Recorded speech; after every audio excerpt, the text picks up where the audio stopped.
됩니다. 그 다음에 이제 보험계약자와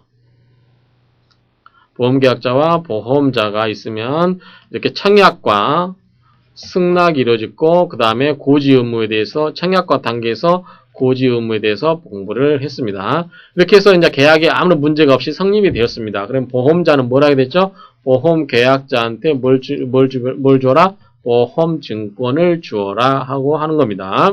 그래서 이 보험증권이라고 하는 것인데, 자, 보험계약의 성립과 그 내용을 증명하기 위해서 계약의 내용을 기재하고 보험자가 기명 날인 또는 서명하여 보험계약자에게 교부하는 증권이다. 그래서 여러분들 아마 보험계약에 가입하신 분들은 전부 이 보험증권을 받으셨을 겁니다.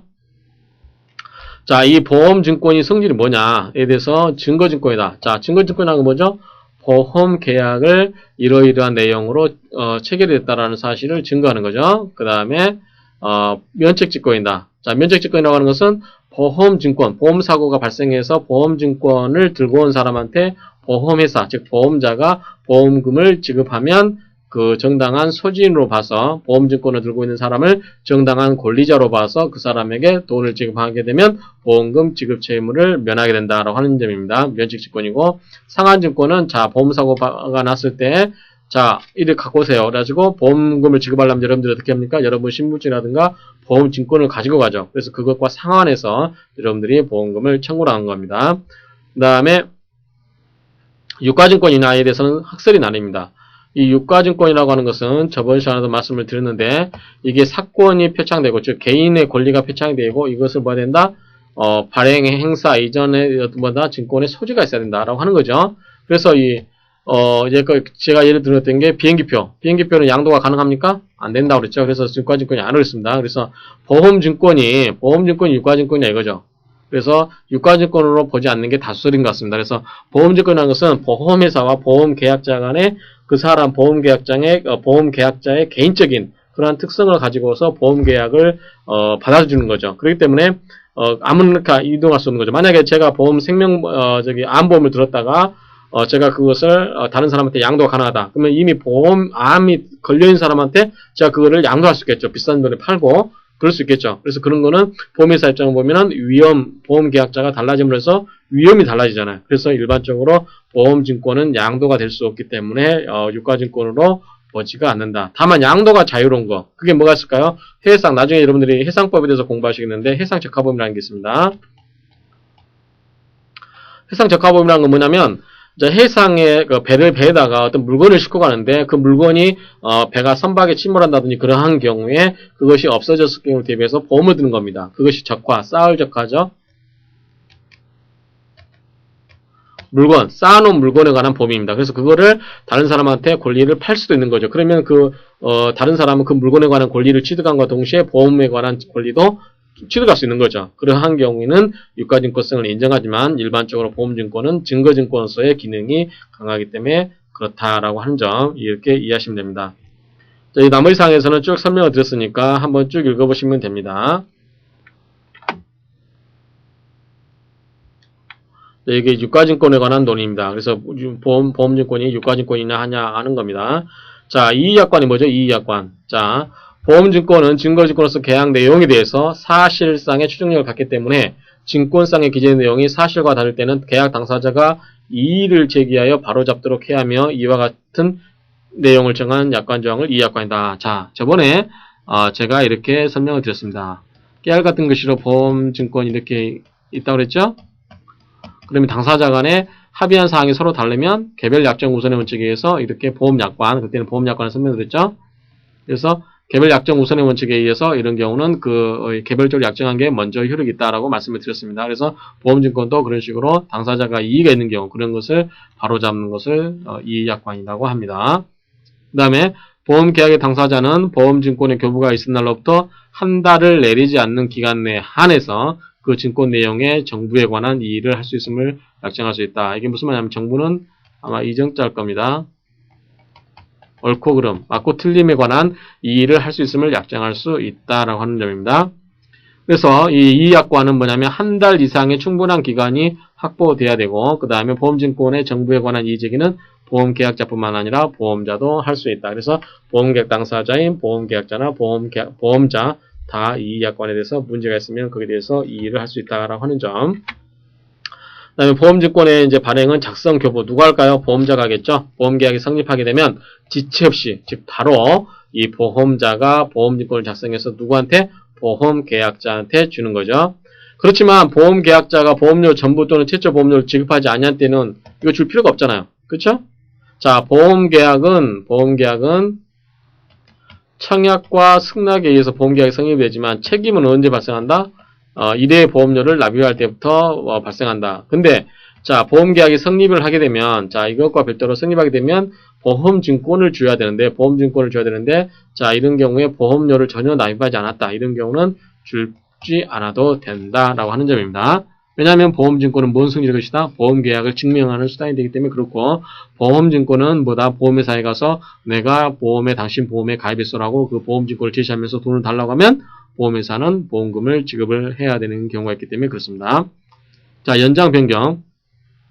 기존의 보험계약을 연장하거나 변경하는 경우는 보험자는 그 보험증권에 그 사실을 기재함으로써 보험증권 교부에 가름할 수 있다. 자, 기왕에 이렇게 보험증권이 있으면 이 보험증권이 서로 어떤 금액을 늘린다든지 기간을 연장한다든지 그러한 경우에는 보험계약을 변경한 이런 경우에는 새롭게 계약서 쓰는 게 아니라 여기다가 변경된 사항에 대해서 쓰면 된다라고 하는 점입니다. 우리가 전세계약서도 마찬가지잖아요. 전세계약서를 쓰고 기존에 있던 전세계약서 확정일자 받아둔 거에다가 여러분들 변경사항만 이렇게 쓰고 그 도장 찍으면은 그것도 유효하다라고 보는 겁니다. 재교부. 자, 보험증권은 이제 증거증권이지만 여러분들이 나중에 보험사고가 발생하게 되면 이 보험증권을 보험회사에다가 보여주면서 자, 내가 이러이러한 보험을 들었기 때문에 거기에 대해서 보험금을 지급해 주셔라고 해야 되기 때문에 그러한 경우에 보험증권이 망가지거나 없어지거나 훼손한 경우 멸실되거나 훼손하는 경우는 보험계약자가 보험회사에 대해서 보험증권을 다시 발행해 주세요라고 이야기할 수 있는 겁니다. 그렇죠? 그러한 경우에 추가 비용은 누가 부담할까요? 당연히 아쉬운 소리 하는 보험계약자가 부담을 해야 되겠죠.